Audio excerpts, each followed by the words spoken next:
সুপ্রিয় শিক্ষার্থী, তোমরা ভালো আছো? আজকে আমরা পড়ব নবম দশম শ্রেণীর ফিজিক্সের তৃতীয় অধ্যায়ের বল সম্পর্কে। তো বলের চ্যাপ্টারের আজকের ক্লাসটি হচ্ছে প্রথম ক্লাস, পর্ব 1। এই ক্লাসটির মধ্যে আমরা জানব জড়তা সম্পর্কে, বল সম্পর্কে এবং নিউটনের প্রথম সূত্র সম্পর্কে। তো প্রথমে যদি আমরা জানি জড়তা কি। জড়তার সংজ্ঞাটা হচ্ছে এরকম যে কোনো একটি বস্তু যে অবস্থায় আছে সেই অবস্থায় থাকতে চাওয়ার প্রবণতাকে জড়তা বলে। ক্লিয়ার? মানে বস্তুটি আগে থেকে যে অবস্থায় আছে সেই অবস্থায় থাকতে চায়। এটা প্রকৃতির নিয়মই, যে অবস্থায় আছে মনে করে যে না এই অবস্থাটাই মনে হয় ভালো, তাহলে এই যে অবস্থায় থাকতে চাওয়ার তার মধ্যে যেই টেন্ডেন্সি, যে প্রবণতা, তাই হচ্ছে জড়তা। তো জড়তাকে আবার দুই ভাগে ভাগ করা যায়, স্থিতি জড়তা এবং গতি জড়তা। নামগুলো থেকেই বোঝা যাচ্ছে স্থিতি জড়তা।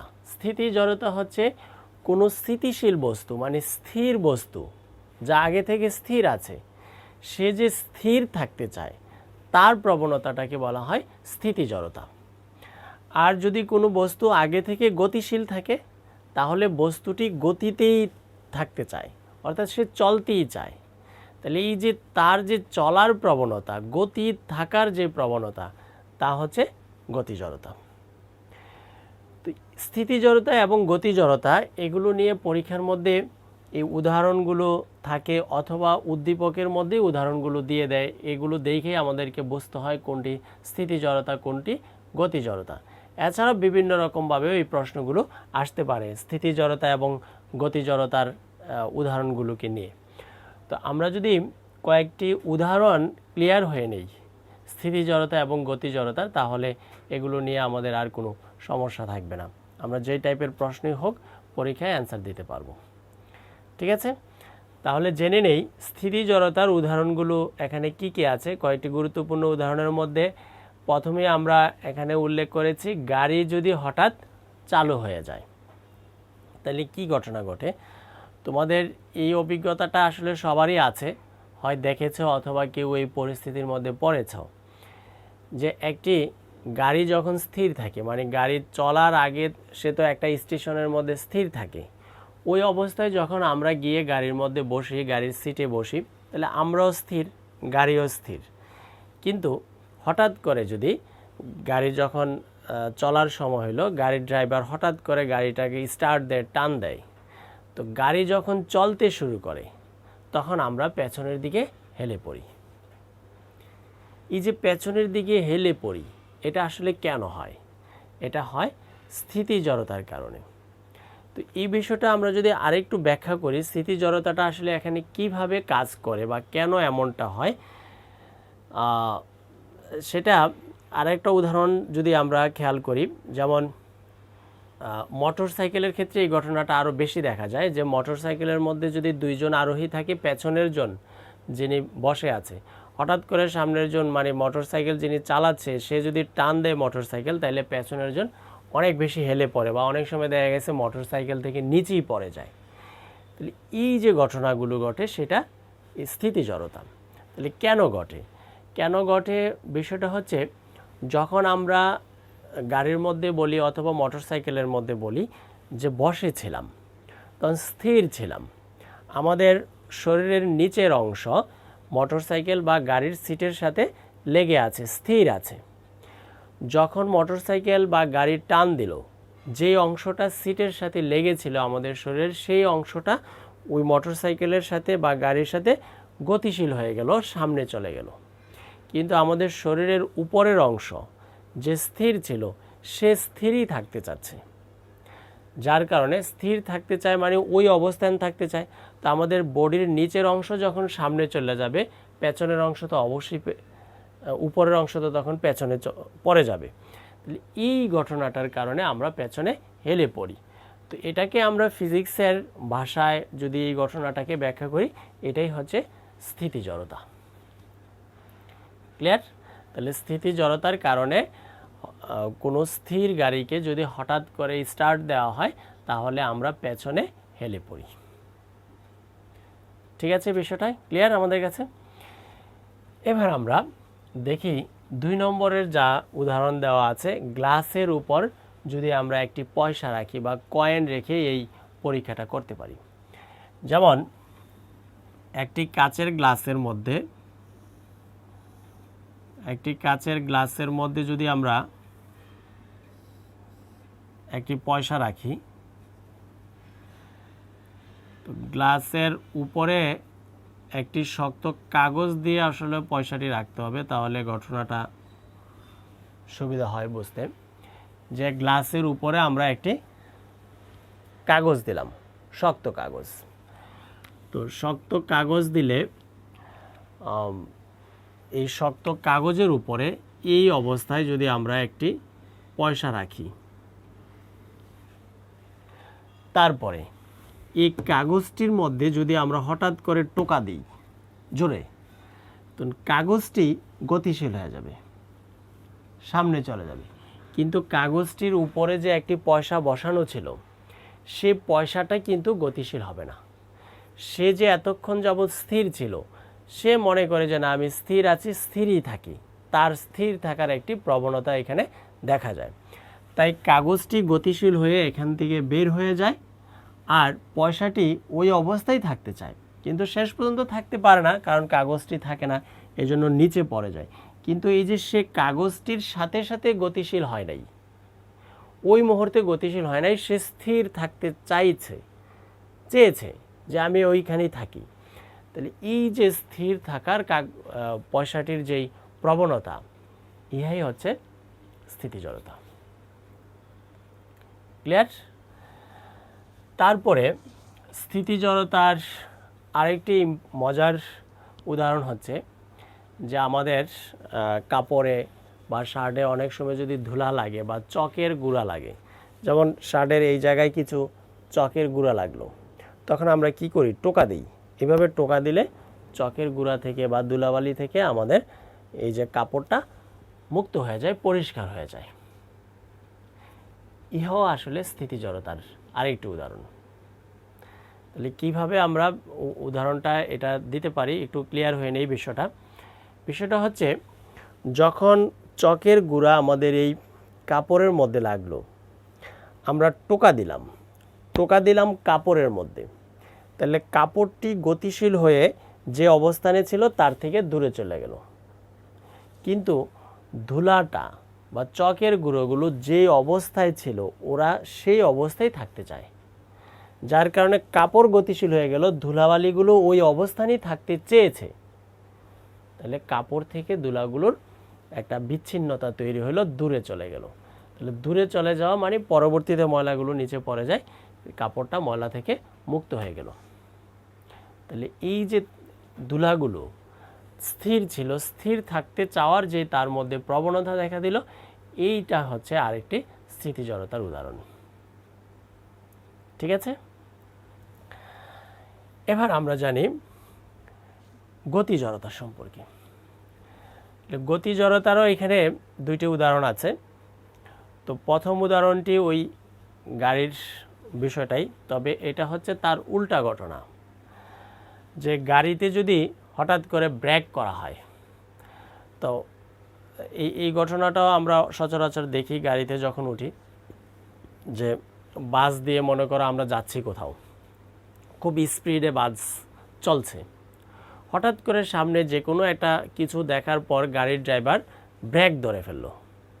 তো ব্রেক ধরলে তখন কি হয়? বাসের মধ্যে যে যাত্রী আছে তারা কেউ সামনের সিটে গিয়া বাড়ি খায়, কেউ অনেক দূর সামনে গিয়া ঝুঁকে পড়ে, অনেক দুর্ঘটনাও ঘটে, ব্যথা পায়। তাহলে এই যে হঠাৎ করে গাড়ির মধ্যে ব্রেক ধরলে আমরা ব্যালেন্স হারিয়ে ফেলি, সামনে গিয়ে ধাক্কা খাই, ঝুঁকে পড়ি, এই ঘটনাটা আসলে গতি জড়তার আরেকটি উদাহরণ। তাহলে গতি জড়তার সাথে বিষয়টির কিভাবে মিল হয় আমরা একটু এটাকে ব্যাখ্যা করি। যে যখন আমরা চলছি, বাসের মধ্যে দিয়ে অনেক স্পিডে যাচ্ছি, বাসও যাচ্ছে, তার মানে কি বাস গতিশীল, বাসের মধ্যে যে আমরা আছি আমরাও প্রচণ্ড গতিতে যাচ্ছি, গতিশীল। যেই মাত্র গাড়ির ড্রাইভার বাসের মধ্যে ব্রেক করলো, তাহলে বাসের যে অংশটা আমাদের গায়ের সাথে লেগে আছে, আমি যদি দাঁড়ায় থাকি তাহলে পাটা বাসের সাথে লেগে থাকে, যদি বসে থাকি তাহলে আমার নিচের অংশটা বাসের মধ্যে লেগে থাকে। তো যখন গাড়িতে বা বাসে ব্রেক ধরলো, যে অংশটা আমাদের গাড়ির সাথে বাসের সাথে লেগেছিল ওই অংশটা গাড়ি স্থির হওয়ার সাথে সাথে আমার শরীরেরও ওই অংশটাই স্থির হবে, কিন্তু শরীরের উপরের যে অংশটা আছে সেটা স্থির হবে না। এটা যে গতিশীল ছিল, এতক্ষণ যাবৎ যে চলতে ছিল, চলতে থাকারই তার মধ্যে প্রবণতা দেখা যায়, যার কারণে আমরা তখন সামনের দিকে ঝুঁকে পড়ি। এ হচ্ছে গতি জড়তা। তাহলে গতিশীল বস্তু গতিতেই থাকতে চাওয়ার প্রবণতা। ক্লিয়ার? তারপর আরেকটি চমৎকার উদাহরণ আছে গতি জড়তার, সেটা আমরা প্রতিনিয়তই দেখি। এই বিষয়টা হচ্ছে, অনেক সময় দেখবা যে ফ্যানের আমরা যে সুইচ অফ করি, অফ করার পরও ফ্যান কিছুক্ষণ চলতে থাকে, এটাও গতি জড়তার কারণ। কারণ যখন একটা ফ্যান ঘুরে, কেন ঘুরে? তার মধ্যে আমরা বিদ্যুৎ শক্তি সাপ্লাই দিচ্ছি, তাহলে বিদ্যুৎ শক্তির কারণে ফ্যানটি ঘুরতেছে, শক্তি তাকে ঘুরাচ্ছে। কিন্তু যখন আমরা সুইচ অফ করে ফেলি তখন তো আর বিদ্যুৎ শক্তি যাচ্ছে না, বিদ্যুৎ শক্তি তো অফ করে ফেললাম, তাহলে শক্তি ছাড়াও সে তখন কিছুক্ষণ ঘুরতেছে। কেন? কারণ এই যে এতক্ষণ সে গতিশীল ছিল, ওই গতিতে থাকতে চাওয়ার তার মধ্যে একটি প্রবণতা থাকে। তাহলে এটাই হচ্ছে গতি জড়তা। ক্লিয়ার? তো আশা করি স্থিতি জড়তা এবং গতি জড়তার এই উদাহরণগুলো তোমরা বুঝতে পেরেছ। এবার আমরা জানব বল সম্পর্কে। তো বলের সংজ্ঞাটা যদি আমরা বলি, বল মূলত এই চ্যাপ্টারের শিরোনামটাই হচ্ছে বল। তো বল নিয়েই এখানে অনেক বেশি কথা। বল কাকে বলে? প্রথমেই বলের সংজ্ঞাটা আমরা যদি বলে নেই, যে যা কোনো স্থির বস্তুকে গতিশীল করে অথবা করতে চায়, অথবা কোনো গতিশীল বস্তুকে স্থির করে অথবা স্থিতিশীল করতে চায়, সেই হচ্ছে বল। মানে যা প্রয়োগ করে কোনো স্থির বস্তুকে আমরা গতিশীল করে দিই। যেমন এখানে মনে করো একটি বস্তু আছে, এই বস্তুটি স্থির আছে, তো তাকে যদি আমরা গতিশীল করতে চাই, চলমান করতে চাই, তাহলে পেছনের থেকে কিছু একটা ধাক্কা দিতে হবে, কিছু একটা প্রয়োগ করতে হবে। তাহলে এই যে যা আমরা প্রয়োগ করতেছি তাই হচ্ছে বল। এবং বলের ইংরেজি শব্দ হচ্ছে ফোর্স। এই কারণে বলকে এফ দ্বারা, ফোর্সের এফ দ্বারা প্রকাশ করা হয়। তাহলে কোনো কিছুতে বল প্রয়োগ করা মানে হচ্ছে এফ প্রয়োগ করা, এখানে আমরা সংক্ষেপে এফ বলবো। আর বলের একক হচ্ছে নিউটন, যেটাকে আমরা শুধু ক্যাপিটাল এন দ্বারা প্রকাশ করতে পারি, নিউটন ক্যাপিটাল এন দিয়ে। তাহলে এফ মানে বল প্রয়োগ করলে এই বস্তুটি তখন আর স্থির থাকবে না, সে গতিশীল হবে। কিন্তু যদি বস্তুটি অনেক বেশি বড় হয়, তাহলে আমরা যদি অল্প পরিমাণে বল দিই তখন আবার সে গতিশীল হবে না, তখন স্থির থাকবে। তাহলে স্থির করতে চাইলাম কিন্তু হয় নাই, কারণ বল আমরা কম পরিমাণে দিছি। আর যদি বল বেশি পরিমাণে দেই তাহলে স্থির হবে। তাহলে কি দাঁড়াইলো? যা প্রয়োগ করে কোনো স্থির বস্তুকে গতিশীল করে অথবা করতে চায়। ক্লিয়ার? মানে গতিশীল হইতে পারে, নাও হইতে পারে, কিন্তু যা প্রয়োগ করলাম সেটাই বল। আবার কোনো গতিশীল বস্তুকে, মানে গতিতে একটি বস্তু চলতেছে, তাইলে ওই বস্তুটাকে যদি আমরা স্থির করে দেই, তাহলে যা প্রয়োগ করে তাকে স্থির করলাম, সেটাই বল। তাহলে যদি স্থিরটাকে গতিশীল করি অথবা গতিশীলকে স্থির করি, যা প্রয়োগ করে, তাই হচ্ছে বল। ক্লিয়ার? তো বল নিয়ে, বলের মধ্যে আবার প্রকারভেদ আছে বিভিন্ন ধরনের। বল মৌলিকতার উপর ভিত্তি করে বলকে দুই ভাগে ভাগ করা যায়, মৌলিক বল এবং লব্ধ বল। তারপরে সাম্যতার উপর ভিত্তি করে বলকে দুই ভাগে ভাগ করা যায়, সাম্য বল, অসাম্য বল। স্পর্শতার উপর ভিত্তি করে বলকে আবার দুই ভাগে ভাগ করা যায়, স্পর্শ বল এবং অস্পর্শ বল। তাহলে আমরা বল নিয়ে আরও ডিটেলস একটু কথা বলে নেই।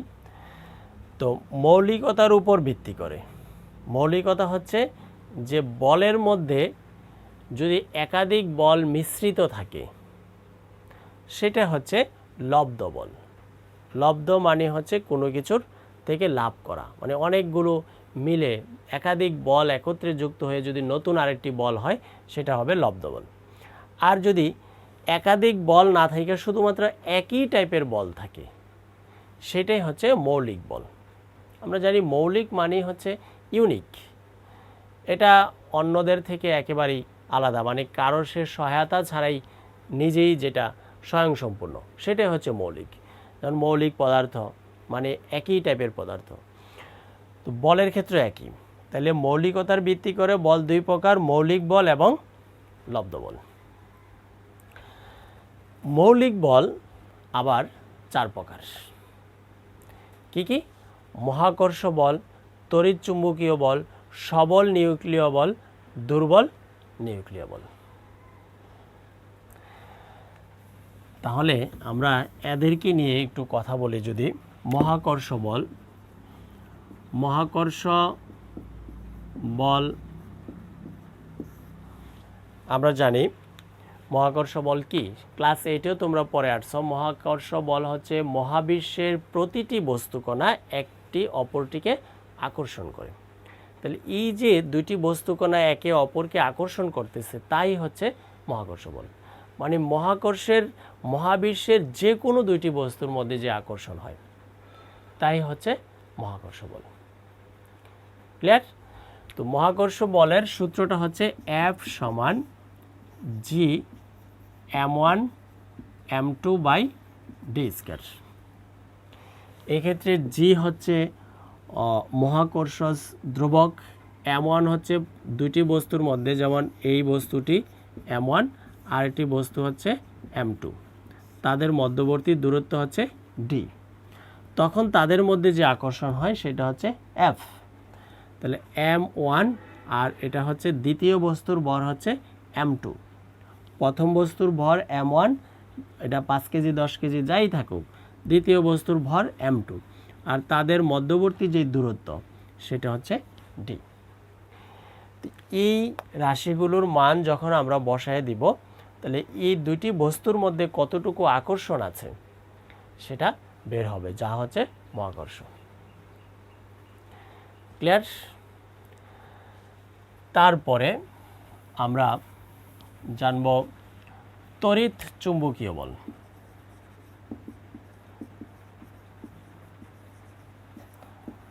তড়িৎ চুম্বকীয় বল হচ্ছে দুইটি বস্তুর মধ্যে একটি যদি ধনাত্মক আর একটি ঋণাত্মক থাকে তখনও তাদের মধ্যে আকর্ষণ হয়, বল হয়। আকর্ষণটাই বল এক্ষেত্রে। তাহলে যতটুকু আকর্ষণ হয় সেই আকর্ষণ বল, সম্পূর্ণ শব্দটা হচ্ছে আকর্ষণ বল। তাহলে ওই বলটাই হচ্ছে তড়িৎ চুম্বকীয় বল। যেমন আমরা এরকম ছোট ক্লাসও এই ধরনের পরীক্ষা করে আসছি যে ছোট ছোট কাগজের টুকরাকে একটি চিরুনি দিয়ে যদি মাথা আঁচড়ানোর পর আমরা এটাকে আকর্ষণ করতে দেই, দেখা গেল যে এই ছোট ছোট কাগজের টুকরোগুলোকে চিরুনি আকর্ষণ করে। তাহলে এই ক্ষেত্রে চিরুনি পজিটিভ, কাগজের টুকরা নেগেটিভ, অথবা চিরুনি নেগেটিভ, কাগজের টুকরা পজিটিভ, এরকম মানে দুইটি বস্তুর মধ্যে তখন ভিন্ন আধান তৈরি হয়, প্লাস মাইনাস। তাহলে এই প্লাস মাইনাসের কারণে তখন তাদের মধ্যে যে আকর্ষণ বল তৈরি হয় তাই হচ্ছে তড়িৎ চুম্বকীয় বল। ক্লিয়ার?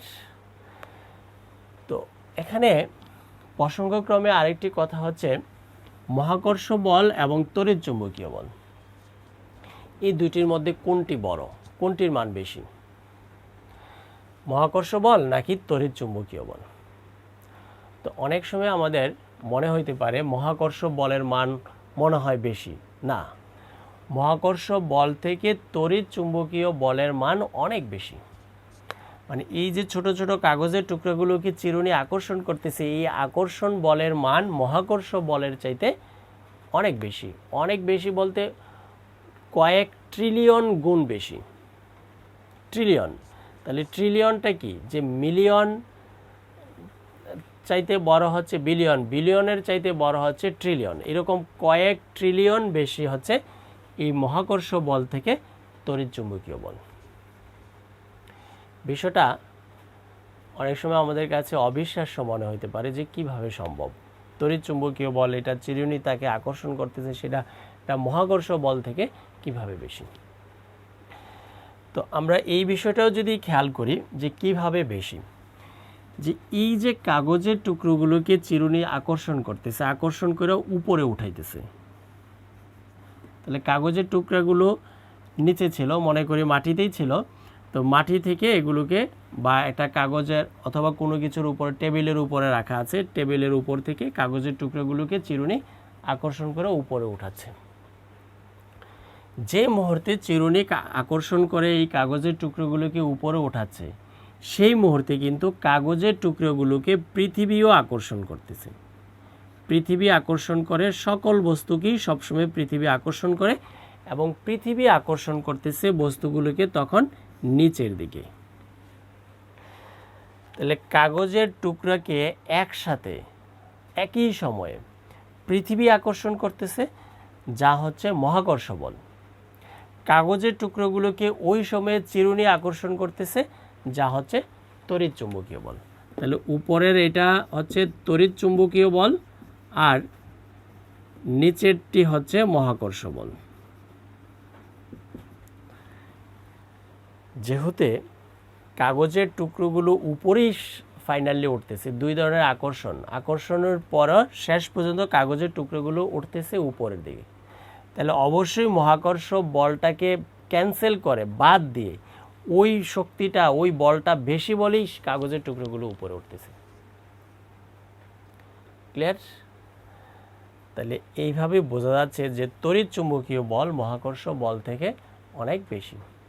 আসলে বেশি বলেই আমাদের সুবিধা হয়েছে, না হয় আমরা তো হাঁটতে পারতাম না। পৃথিবী আমাদেরকে আকর্ষণ করতেছে, আমাদেরকে ওই জায়গায় দাঁড়ায় থাকতে হইতো। আমার যে নিজস্ব বল, এই বলের পরিমাণ ওই মহাকর্ষ বল থেকে অনেক বেশি, যার কারণে আমি ইচ্ছা মতো হাঁটতে পারি, দৌড়াতে পারি। যদি মহাকর্ষ বলের পরিমাণ বেশি হইতো আর আমার বলের পরিমাণ কম হইতো, তাহলে আমি তো ওইভাবেই স্ট্যাচুর মতো দাঁড়ায় থাকতে পারতাম, কোনো কিছুকে মাটির থেকে উঠাইতে পারতাম না। মানে এই মাটিতে একটা জিনিস পড়ে আছে, অথবা নিচের থেকে কোনো জিনিসকে আমি উপরে নিয়ে আসতে পারতাম না, যদি মহাকর্ষ বলের মান অনেক বেশি হতো। তো মহাকর্ষ বলের মান আসলে অনেক কম। সেই ক্ষেত্রে ওই মহাকর্ষ যে ধ্রুবক আছে, ধ্রুবকের মানটা কিন্তু অনেক ছোট। এটা tan ইনভার্স আছে, tan ইনভার্স -11। তো ওই বিষয়টা আমরা খেয়াল করতে হবে। খেয়াল করলেই বিষয়টা আমাদের কাছে ক্লিয়ার হয়ে যাবে, যেগুলো ক্লাস 8-এ করে আসছো। আবার এই চ্যাপ্টারে যখন আমরা অঙ্ক করব, সেই সম্পর্কে আরও বিস্তারিত কথা বলবো। আচ্ছা, তাহলে দুই ধরনের বল আমরা জানলাম, মহাকর্ষ বল আর একটা হচ্ছে তড়িৎ চুম্বকীয় বল, তারা মৌলিক বল। এবার জানি সবল নিউক্লিয় বল। সবল নিউক্লিয় বল।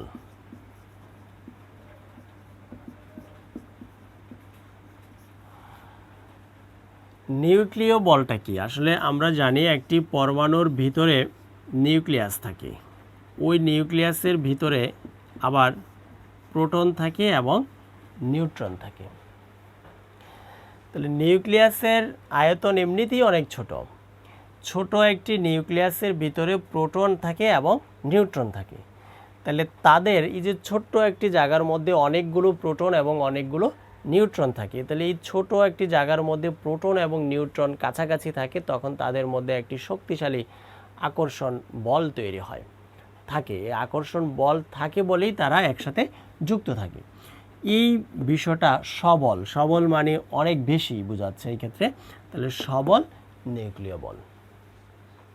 তাহলে এই প্রোটন এবং নিউট্রন যদি কাছাকাছি না থাকতো তাহলে কোনো নিউক্লিয়াসের অস্তিত্ব থাকতো না, ভেঙে যাইতো।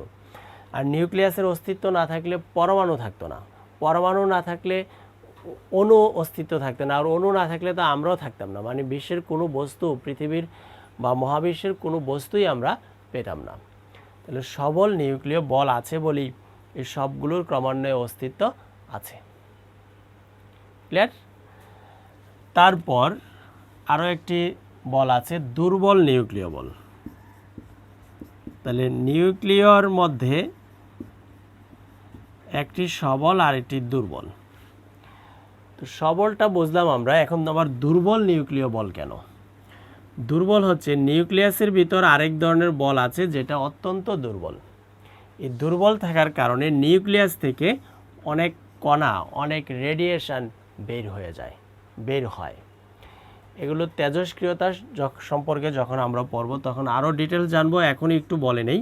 সেটা হচ্ছে এই যে নিউট্রন, নিউক্লিয়াসের ভিতরে যে নিউট্রন আছে, এই নিউট্রন কণা কখনো কখনো ভেঙে যায়, কখনো কখনো এটাই স্থিতিশীলতা অর্জনের জন্য কিছু কিছু নিউক্লিয়াস আছে অস্থিতিশীল হয়ে যায়, তখন তাদের স্থিতিশীলতা অর্জনের জন্য নিউট্রন ভেঙে যায়। নিউট্রন ভেঙে একটি প্রোটন, তারপরে একটি ইলেকট্রন তৈরি হয়।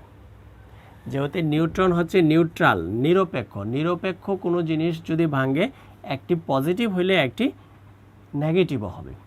তো নেগেটিভ যা তৈরি হয়, এই নেগেটিভটা তখন আর নিউক্লিয়াসের মধ্যে থাকে না, সেটা বের হয়ে যায়।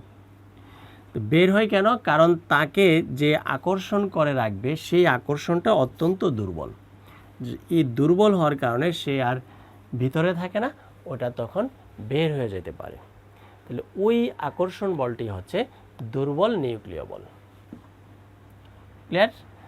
আর ফিজিক্সের যখন আমরা 13তম অধ্যায় পড়ব সেক্ষেত্রে কিভাবে বিটা কণা তৈরি হয়, ইলেকট্রন তৈরি হয়, এগুলো নিয়ে আরও ডিটেলস আমাদের সেখানে কথা আছে। তাহলে এবার আমরা মৌলিক বল যা যা বললাম তাদের কথাগুলো সবগুলো বুঝতে পারলাম। প্রথমে মহাকর্ষ বল, তড়িৎ চুম্বকীয় বল, সবল নিউক্লিয় বল আর দুর্বল নিউক্লিয় বল। তারপর লব্ধ বল নিয়ে একটু আগেই কথা বলেছি। লব্ধ বল হচ্ছে যদি কোনো বস্তুর উপর একই সময়ে একাধিক বল কাজ করে তখন তার মধ্যে তার ওই বলটাকে বলা হয় লব্ধ বল। যেমন একটি বস্তুকে যদি আমরা এই দিকে বল প্রয়োগ করি, এদিকে, তো আবার তাকে একই সাথে এদিকেও বল প্রয়োগ করতেছে, মানে এইদিকে তাকে টানছে, এইখানেও টানছে। তো একই সাথে বস্তুটার দুই দিকে বল প্রয়োগ করা হচ্ছে। এখন বস্তুটা কোন দিকে যাবে বা কি করবে? বস্তুটি তখন এই দুইটি বলের সমন্বয়ের মাধ্যমে নিজে মাঝামাঝি অবস্থান দিয়ে আসলে সে যাবে। তাহলে এই বলটাই হচ্ছে তখন লব্ধ বল। তাহলে একাধিক বল যদি একই সাথে কাজ করে তখন তার মধ্যে দুইটার সমন্বয় মিলিয়ে একটা বল তৈরি হয়, সেই বলটি হচ্ছে লব্ধ বল। ক্লিয়ার? আচ্ছা, তারপর আমরা জানব সাম্যতার উপর বল আবার দুই প্রকার, সাম্য বল আরেকটি হচ্ছে অসাম্য বল। তো সাম্যতার উপর ভিত্তি করে বল দুই প্রকার, সাম্য এবং অসাম্য। নাম থেকেই বোঝা যাচ্ছে। যেমন সাম্য বল মানে সমতা। একটি বস্তুর উপর যদি এই দিকে বল কাজ করে, যে 100 নিউটন বল এইদিকে, আবার ঠিক তার বিপরীত দিকে 100 নিউটন বলই টানতেছে। একটু খেয়াল করি আমরা, দুই দিকে সমান পরিমাণে বিপরীত কিন্তু বলের পরিমাণ সমান, তখন বস্তুটি কোন দিকে যাবে? কোনো দিকে যাবে না। তাহলে তার যে এখন অবস্থাটা, এটাই হচ্ছে আসলে এর সাম্য বল। মানে দুই দিকে বলের পরিমাণ সমান, বিপরীত এবং দিক পরিমাণ যদি সমান হয় তখন তার মধ্যে সাম্য বল তৈরি হয়। ক্লিয়ার? আর অসাম্য বল, অসাম্য বল হচ্ছে সমান না। যেমন একটি বস্তুর মধ্যে ওই ঘটনাটাই যদি আমরা চিন্তা করি, এখানে 100 নিউটন বলে এদিকে টানতেছে তাকে, ঠিক তার অপোজিটে 40 নিউটন বলে টানতেছে। তাহলে এইবার উভয় দিকে বলের পরিমাণ সমান না, একদিকে বেশি আর একদিকে হচ্ছে কম, ইহাই হচ্ছে অসাম্য বল। তাহলে বিপরীত দুই দিকে যদি বলের পরিমাণ সমান হয় তা হচ্ছে সাম্য বল, আর বিপরীত দুই দিকে যদি বলের পরিমাণ সমান না হয় সেটা হচ্ছে অসাম্য বল। ক্লিয়ার? এবার আমরা জানি স্পর্শতার উপর ভিত্তি করে বল আবার দুই প্রকার, স্পর্শ বল এবং অস্পর্শ বল। তো স্পর্শতার উপর ভিত্তি করে স্পর্শ বল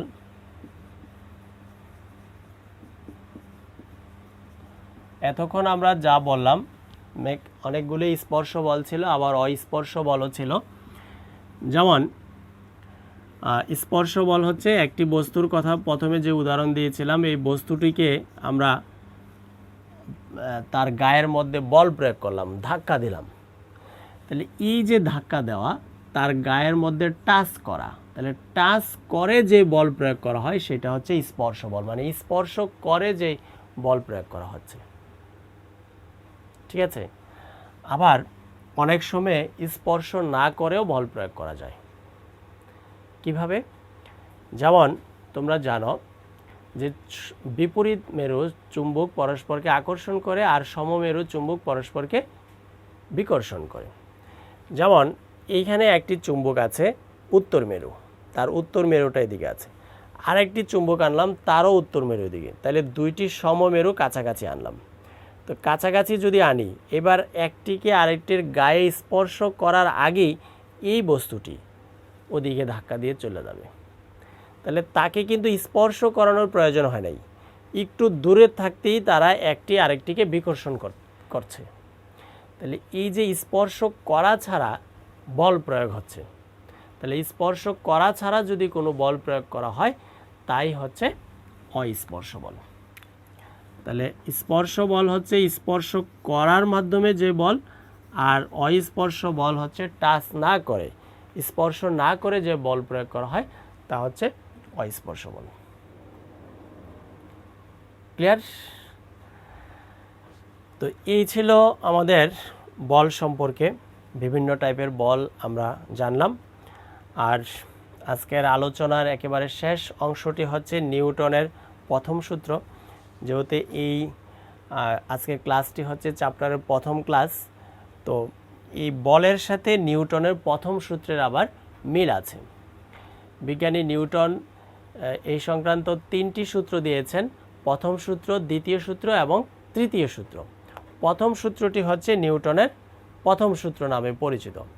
তো প্রথম সূত্রটি বলের সাথে আবার একেবারে হুবহু মিলে যায়, বলের সংজ্ঞার সাথে অনেকটাই মিল আছে, কাছাকাছি। তো নিউটনের প্রথম সূত্র হচ্ছে যে স্থির বস্তুর উপর বল প্রয়োগ না করলে বস্তুটি স্থির থাকবে, গতিশীল বস্তুর উপর যদি বল প্রয়োগ না করা হয় তাহলে বস্তুটি সুষম বেগে চলতে থাকবে। তো বিষয়টা অনেক সহজভাবেই বলা আছে যে একটি বস্তু, মনে করি আমরা এখানে একটি বস্তু স্থির আছে, যদি এই বস্তুটাকে কেউ বল প্রয়োগ না করে তাহলে কিছুক্ষণ পরেও বা কয়েকদিন পরও আমরা দেখব যে বস্তুটি এখানে স্থির আছে। এই কথাটাই নিউটনের প্রথম সূত্র, মানে স্থির বস্তুর উপর বাহ্যিক বাইরে থেকে কোনো বল প্রয়োগ না করলে বস্তুটি স্থির থাকবে।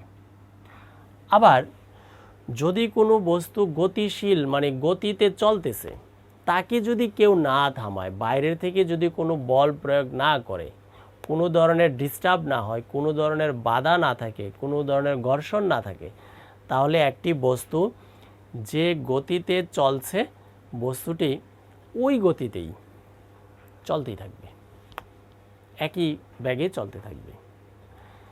এই কথাটাই হচ্ছে নিউটনের প্রথম সূত্র। ক্লিয়ার? তো এই ছিল আমাদের আজকের আলোচনার বিষয়। এতক্ষণ মনোযোগ সহকারে ক্লাসটি দেখার জন্য সবাইকে অসংখ্য ধন্যবাদ। ভালো থাকো সবাই।